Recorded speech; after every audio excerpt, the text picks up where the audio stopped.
4 momen kontroversial yang membagi K-pop antara penggemar dan netizen.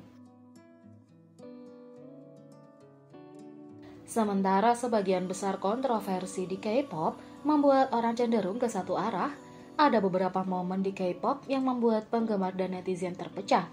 Berikut 4 momen kontroversial di K-pop yang membuat penggemar dan netizen terbelah. Yang pertama, kontroversi karaoke Leeori dan Girls' Generation Yuna. Pada tahun 2020, Leeori menerima banyak perhatian dan cinta atas keputusannya untuk kembali ke industri hiburan melalui acara Hangout With You. Dalam acara ini, Leeori membentuk grup musik bernama Saktri bersama Yoo Jae-sok dan Rain. Namun, beberapa kontroversi muncul ketika Leeori dan Yuna mengadakan siaran langsung karena keduanya mendapat reaksi keras karena pergi ke tempat karaoke dan tidak mengenakan masker di tengah-tengah virus. Leeori akhirnya memakai masker di kemudian hari, dan Yuna menjelaskan bahwa dia mengenakan masker saat pergi ke tempat karaoke dan melepasnya ketika dia tiba. Meskipun keduanya mengeluarkan permintaan maaf, netizen terbagi tentang pendapat mereka tentang aktivitas Leeori dengan Saktri. Beberapa dari mereka berpikir bahwa Leeori harus meninggalkan Saktri dan Hangout With You karena tindakannya. Aku ingin kamu meninggalkan pertunjukan. Saya meminta Anda meninggalkan pertunjukan, kata netizen.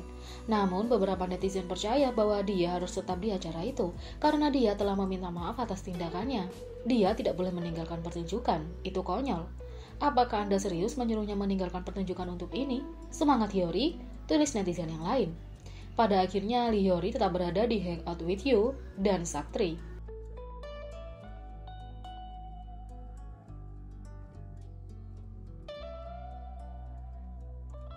Yang kedua, Treasure membawakan lagu Really Really dari Winner. Saat Treasure menjadi bintang tamu di program radio KBS Cool FM Volume Up, Kang Hana, mereka membuat cover untuk Really Really dari Winner. Beberapa penggemar Korea berpikir bahwa keseluruhan pertunjukan itu tidak menghormati Winner dan penggemar secara umum, karena beberapa anggota tampaknya bahkan tidak tahu liriknya. Ini bukan waktu karaoke gratis, kawan. Ada batasan yang tidak boleh dilanggar, bahkan fans tidak bisa memaafkan mereka untuk perilaku ini, tulis netizen. Wow, mereka benar-benar gagal dalam hal ini, tulis netizen yang lain. Kau tahu, aku mungkin bisa memaafkan kurangnya bakat, tapi perilaku, apa yang mereka lakukan? Apa yang salah dengan mereka? Kata penggemar. Namun penggemar lain datang untuk membela Treasure, karena banyak penggemar internasional baik-baik saja dengan penampilan yang santai.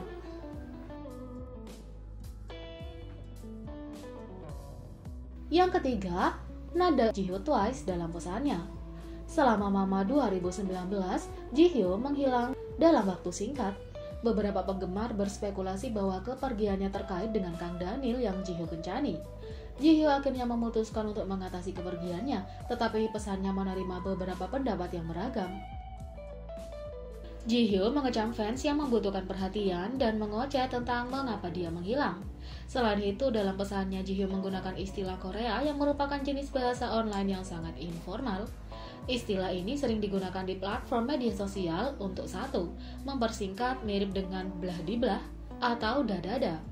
Yang kedua, mengabaikan pendapat mengeluh, seperti dalam cara atau apapun dalam bahasa Inggris tidak. Once, fandom Twice terpecah tentang nada Jihyo dalam pesan, karena beberapa orang percaya bahwa itu menyinggung dan tidak profesional.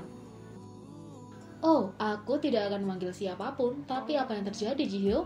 Saya mengerti itu sulit bagi Anda, tetapi mengecam hanya menyakiti penggemar.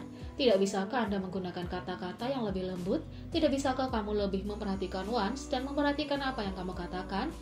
Tulis seorang netizen. Jihyo, aku mengerti kamu tidak suka mendengar ini dan itu tentang dirimu, tetapi jika menyebut mereka aneh dan orang yang membutuhkan perhatian membuatmu merasa lebih baik, maka maksudku aku benar-benar tidak punya apa-apa untuk dikatakan, baik untukmu kurasa, kata netizen yang lain.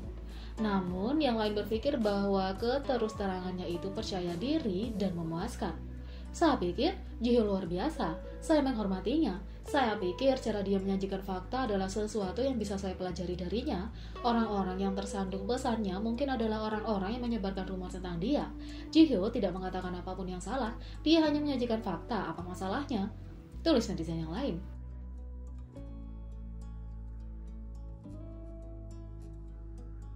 Yang keempat, keputusan KKOM agak menuntut penggemar yang menyiarkan konser Ayu. Seorang penggemar pernah dituntut oleh agensi Ayu KKOM karena mereka menyiarkan konser Ayu. Meskipun siarannya hanya audio, agensi masih menganggap perilaku penggemar tidak dapat diterima dan ilegal oleh hukum Korea tepatnya. Namun netizen berbagi tentang keputusan agensi karena beberapa percaya bahwa tindakan drastis seperti itu tidak diperlukan, sementara yang lain menganggapnya tepat.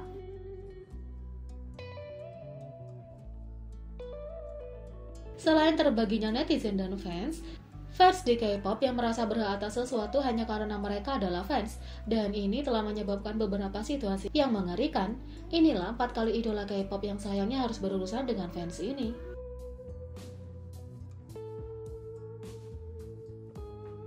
Yang pertama, IZ*ONE harus berurusan dengan fans yang marah, yang menendang fan mereka. Manajer IZ*ONE pernah mengungkapkan rasa frustasi mereka terhadap fans yang tidak sopan. Manajer mengatakan bahwa fans menendang fan mereka karena mereka tidak diizinkan untuk berfoto dengan para anggota. Orang yang menendang fan kami karena kami tidak mengizinkan Anda berfoto dengan IZ*ONE, kata manajer. Manajer juga memberikan peringatan pada penggemar.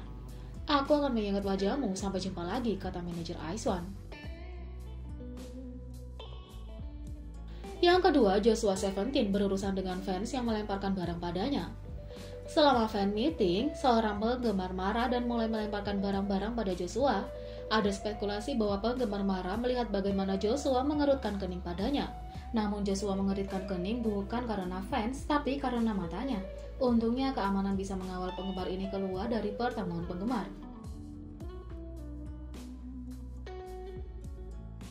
Yang ketiga, Girls' Day berurusan dengan penggemar yang marah yang mengutuk mereka dan menendang manajer mereka.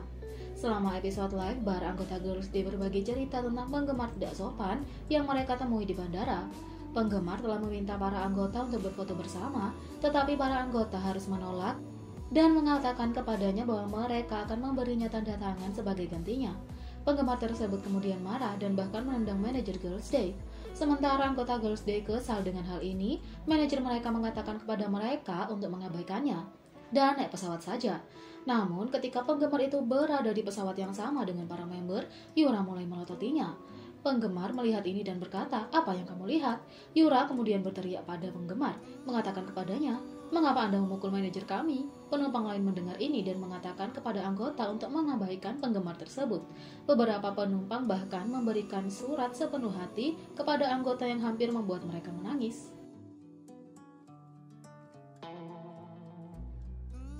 Yang keempat, penggemar yang menyuruh Sana Twice untuk tidak berkencan. Saat dikonfirmasi bahwa Jihyo, Twice, dan Kang Daniel menjalin hubungan, beberapa penggemar Sana membuat permintaan agar dia tidak pernah berkencan. Banyak netizen dan fans melihat ini dan mengkritik penggemar itu karena membuat permintaan seperti itu pada Sana.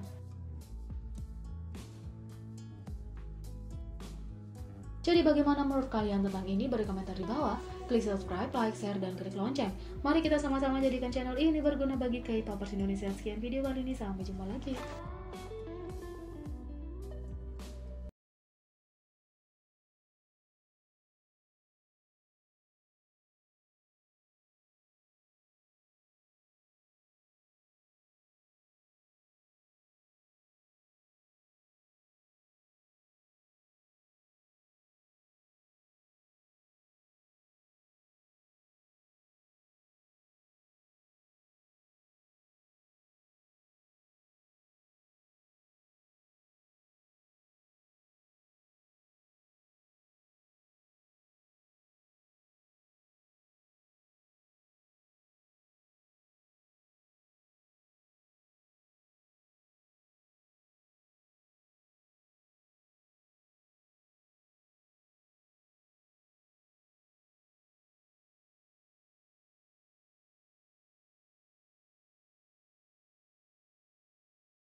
Buku adalah buku dan Irene berhak membaca apapun yang dia inginkan.